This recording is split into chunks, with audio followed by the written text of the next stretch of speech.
ভালোবাসা শুধু ভালোবাসার মানুষটিকে সুখী করতে চায়, তাকে ভালো রাখতে চায়। তবে সেই চাওয়া পূরণে কখনো কখনো নিজের জীবনটাকেও দিতে হয় বিসর্জন।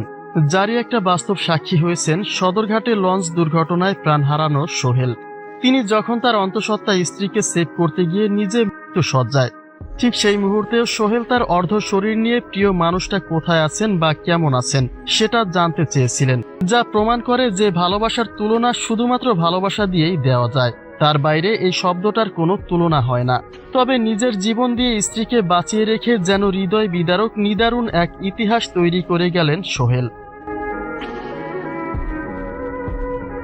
দুই লঞ্চের চাপে পড়ে বিপদ যখন ঘনিয়ে আসে, ঠিক সেই মুহূর্তে শুধুমাত্র 7 মাসের অন্তঃসত্ত্বা রুবাকে বাঁচানোর কথাই ভাবছিলেন সোহেল এবং তার বাবা।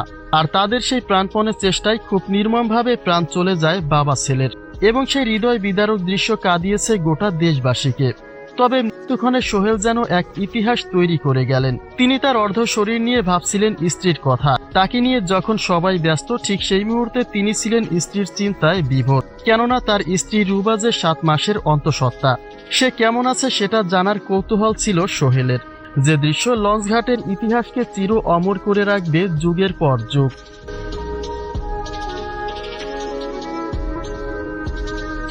জানা যায় রুবার সঙ্গে প্রেমের সম্পর্ক থেকে বিবাহিত জীবনে আবদ্ধ হয়েছিলেন সোহেল। মধ্যবিত্ত পরিবারে খুব অর্থ না থাকলেও সুখের সংসার ছিল তার।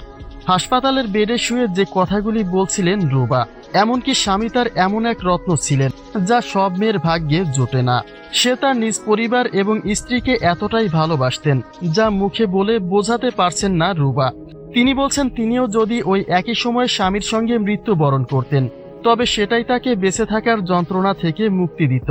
আর কারো জীবনে যেন নিয়তির এতটা নিষ্ঠুর ঘটনা না ঘটে, সেই চাওয়াটাই 7 মাসের অন্তঃসত্ত্বা রুবার।